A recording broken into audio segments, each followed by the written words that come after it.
গড়কুন্দার সোনার রহস্য।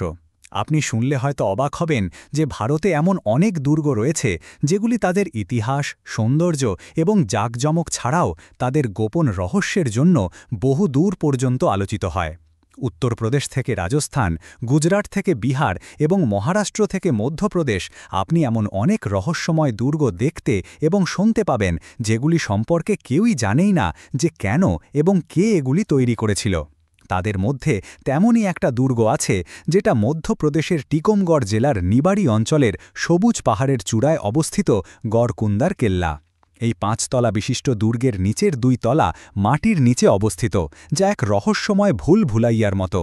দূর থেকে এটি স্পষ্ট দেখা গেলেও কাছে আস্তে আস্তে কেল্লাটি চোখের আড়ালে চলে যায়, যা এর রহস্যময়তাকে আরও বাড়িয়ে তোলে। খাজানার গুজব।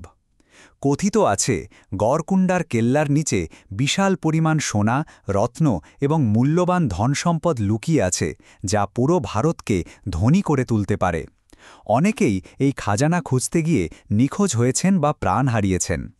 ১৯৭৬ সালে জরুরি অবস্থার সময় প্রধানমন্ত্রী ইন্দিরা গান্ধী গড়কুন্ডার দুর্গে সোনার খোঁজে একটি অভিযান পরিচালনা করেন, তবে ৫ মাসের অনুসন্ধানেও কোনো সোনার খোঁজ পাওয়া যায়নি। বড়যাত্রীদের অদৃশ্য হওয়া। গড়কুন্ডার দুর্গের সাথে সম্পর্কিত আরও একটি রহস্যময় গল্প রয়েছে, যা মানুষকে ভাবতে বাধ্য করে। এই দুর্গ সম্পর্কে বলা হয় যে বহু বছর আগে এই গ্রামে একটি বিয়ের বরযাত্রী এসেছিল। যখন বিয়ের বরযাত্রীরা দল বেঁধে এই দুর্গটি দেখতে গেল, তখন হঠাৎ সবাই উধাও হয়ে গেল। প্রায় ৫০-৬০ জনের সেই বরযাত্রী কেল্লার ভিতরে প্রবেশ করে এবং নিচের তলায় চলে যায়, কিন্তু এরপর তারা আর ফিরে আসেনি। এই ঘটনার পর কেল্লার নিচের তলার সব দরজা বন্ধ করে দেয়া হয়। রাজকুমারীর জহর। তবে এই দুর্গটি একটি গোলক ধাঁধার মতো, যা মানুষকে বিভ্রান্ত করে, কারণ এই দুর্গে যাওয়ার পথটি আপনাকে দুর্গের পরিবর্তে অন্য কোথাও নিয়ে যাবে। এই দুর্গটি দূর থেকে দেখা যায়, কিন্তু কাছে এলে অদৃশ্য হয়ে যায়। এই রহস্যময় দুর্গ সম্পর্কে একটি খুব বিখ্যাত গল্প রয়েছে। আসলে ১৩০০ খ্রিস্টাব্দের দিকে বুন্দেলরা গড়কুন্ডার দুর্গ শাসন করত। কথিত আছে যে গড়কুন্ডার রাজকন্যা এত সুন্দরী ছিলেন যে তাকে দেখেই মুঘল সম্রাট মোহাম্মদ বিন তুগলক তার প্রেমে পড়ে যান।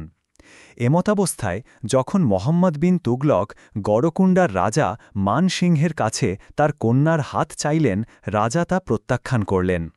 এই কথা শুনে তুগলক গড়কুন্ডা আক্রমণ করেন। এমতাবস্থায় সেনাবাহিনীকে হেরে যেতে দেখে রাজকন্যা তার সম্মান রক্ষার জন্য অনেক মহিলার সাথে জৌহরতে আত্মসমর্পণ করেন। আজকের গড়কুন্ডা। বর্তমানে গড়কুন্ডা কেল্লা তার রহস্যময় ইতিহাস, ভুতুড়ে কাহিনী এবং খাজানার গুজবের জন্য পর্যটকদের আকর্ষণ করে। তবে কেল্লার নিচের তলায় প্রবেশ নিষিদ্ধ এবং স্থানীয়রা সন্ধ্যার পর কেল্লার আশেপাশে যেতে ভয় পান।